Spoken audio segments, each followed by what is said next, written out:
நார்மலாக என்னென்னு சொல்லுவோம்னா, ஸோ காமனாக சொல்லக்கூடிய வார்த்தை என்னென்னா வந்து இட்ஸ் ஹார்ட் போன் அல்லது அல்சர் அப்படிங்கிற காமன் டெர்மினாலஜி தான் we are using. It's called as a functional heartburn. Usually the heartburn will have some other differential diagnosis. So யூஸ்வலாக வந்துட்டு சென்ட்ரல் செஸ்ட் பெயின் இருக்கும். அதை வந்து அவங்க என்னென்னு சொல்லுவாங்க, சில டைம் வந்து செஸ்ட் பெயினோட சில பேஷண்ட் வந்து வில் பி ப்ரெசென்டிங். ஸோ அதை வந்து நம்ம ஈஸியாக என்ன பண்ணணும், நம்ம we have to differentiate.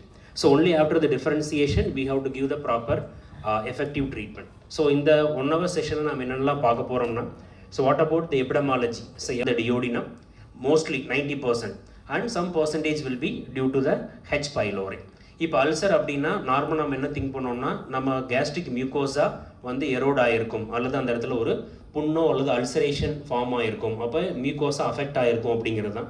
அதனுடைய எக்ஸ்டென்ஷனை பொறுத்து நம்ம என்ன சொல்லுவோம், இதனுடைய சிவியாரிட்டி. ஸோ அல்சர் வந்து சில பேர்த்துக்கு வந்து பார்த்திங்கன்னா வந்துட்டு ஒரு ட்ரக்ஸ் எடுத்தோடனே வந்து குறைஞ்சிரும், சில பேர்த்துக்கு 1 வீக் எடுத்தால் தான் குறையும், சில பேர்த்துக்கு சுத்தமாக குறையவே குறையாது. அப்போ அந்த லீஷன்ஸினுடைய எக்ஸ்டென்சிவிட்டி ரொம்ப அதிகமாக இருக்கும். ஸோ அதை வச்சு தான் நம்ம சொல்கிறோம். தென் மோரோவர் இந்த பெப்டிக் அல்சர் டிசீஸ் இந்த பர்டிகுலர் ஏஜ் குரூப்புக்கு தான் வரணுமா அப்படின்னா, தட் இஸ் நாட் எக்ஸாக்ட்லி அடல்ட்டுக்கு தான் வரணும், மேல் தான் வரணும், ஃபீமேல் தான் வரணும்னு கிடையாது. ஸோ இது எந்த ஏஜ் குரூப்பில் வேணாலும் வரலாம். ஸோ மெயின்லி இந்த 2 ரீசன் தான். ஸோ ஆஸ் இட் ரெகுலேஷன்ஸ் அப்நார்மலாக இருந்துச்சுன்னா அல்சர் வரும். 2வது H. pylori எந்த ஏஜ் குரூப்பில் வேணாலும் வரலாம்.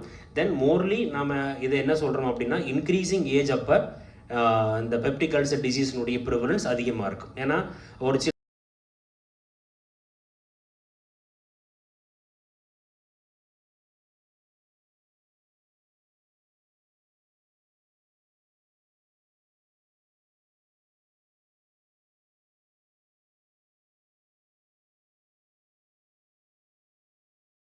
ஃபஸ்ட்டு கண்டுபிடிக்கணும்.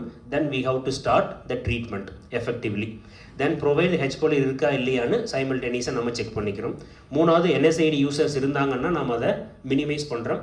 அதுக்கப்புறம் will start the specific therapy. So peptic ulcer டிசீஸை நம்ம 3 ஸ்டெப்பாக நம்ம பண்ணுறோம். Number 1 H. pylori இருக்கா இல்லையான்னு டெஸ்ட் பண்ணிக்கணும். இருந்துச்சுன்னா அதுக்கான ட்ரக்ஸ் ஆட் பண்ணணும். நம்பர் 2 NSAID யூஸ் பண்ணுறாங்க இல்லையான்னு கேட்கணும். அப்படி பண்ணுறாங்கன்னா அதை ஸ்டாப் பண்ணணும். 3வது அல்சர் எவ்வளோ எக்ஸ்டென்சிவாக இருக்குதுன்னு செக் பண்ணுறோம். தென் we will start the treatment.